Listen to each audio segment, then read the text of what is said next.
Europe 1. Salah Abdeslam provoque donc la cour et les parties civiles au procès des attentats du 13 novembre 2015. Le seul survivant des commandos terroristes a pris la parole à l'ouverture. Vous étiez dans la salle d'audience pour Europe 1. Marion Dubreuil, vous avez vu et entendu Abdeslam, première prise de parole en forme de provocation. Oui, Salah Abdeslam, polo noir, masque noir, cheveux mi-longs, barbe fournie, a pris la parole avant même les questions de la cour. Je tiens à témoigner qu'il n'y a pas de divinité à part Allah. Ces propos ont provoqué une rumeur dans la salle d'audience. Imperturbable, le juge l'a interrogé sur sa profession. J'ai délaissé toute profession pour devenir un combattant de l'État islamique, a répondu Salah Abdeslam. Le président l'a alors repris avec calme. J'avais intérimaire comme profession, provoquant des sourires dans la salle. À la suspension, Jean Reinhardt, avocat de partie civile, n'est pas surpris par cette posture. Ceux qui connaissent le dossier ne sont absolument pas surpris de cette déclaration. Évidemment, j'avais prévenu mes clients. Évidemment, on savait qu'il allait de nouveau indiquer qu'il faisait allégeance à son Dieu, etc., etc. Pas d'étonnement. À la limite, ce qui m'a plus surpris, c'est qu'il ait continué de répondre aux autres questions. Ça peut nous laisser supposer qu'il continuera de parler. Nouvelle sortie de Salah Abdeslam à la reprise. Profitant du malaise d'un de ses co-accusés, il s'est levé dans le box pour dénoncer ses conditions de détention.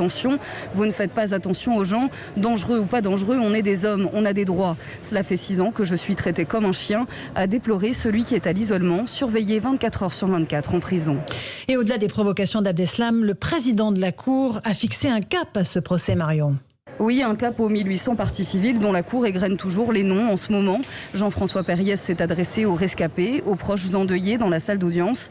Le magistrat a parlé d'un procès historique et hors norme qui devra intégrer la norme. Un bon signal pour Arthur Desnouveau, président de l'association Life for Paris. Moi, je crois que ce qu'il faut vraiment retenir, et ce que vont retenir les parties civiles, c'est que le président a fait un discours introductif où il a rappelé quelque chose d'important, c'est que c'était un procès hors norme, mais qui devait respecter la norme judiciaire. Et ça, je crois que c'est le vrai message démocratique qu'il faut entendre aujourd'hui. Et sinon, on va passer 9 mois à commenter les phrases à moitié finies de type pas extrêmement lucide. Et les accusés ne seront pas interrogés avant le 2 novembre prochain, puisque jusque-là, l'audience sera consacrée aux dépositions des enquêteurs et aux témoignages des parties civiles. Marion Dubreuil au Palais de Justice de Paris. Et Alexandre, les survivants et les familles des victimes attendent ce procès depuis 6 ans, il faut le rappeler. Oui, une attente mêlée d'impatience et d'appréhension à l'heure de revivre cette nuit du 13 novembre 2015.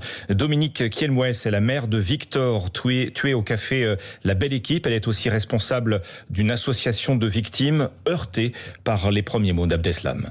En tant que mère d'un jeune garçon de 24 ans assassiné à La Belle Équipe, Victor, évidemment ça me fait mal. En tant que vice-présidente d'association, j'ai 2 casquettes ici, on n'en attendait pas plus. C'est un assassin, on aimerait qu'il reconnaisse son crime. Bon. Mais il ne le fera pas et on ne veut pas lui être redevable. Et puis on a tellement de mépris pour lui que finalement ça ne nous touche pas tant que ça. C'est sa manière de tenir debout aussi sûrement, parce que s'il change d'attitude, ces crimes sont des vrais crimes et n'ont plus de justification à ses yeux. Donc oui, il n'y a pas grand-chose à en attendre.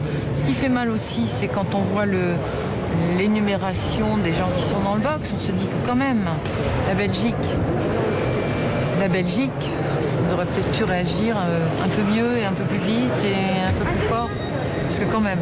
Voilà, Gladys Lafitte a recueilli ce témoignage de Dominique Kielmouès, la mère de Victor, tué à 24 ans dans les attentats du 13 novembre. Le procès des attentats va durer 9 mois.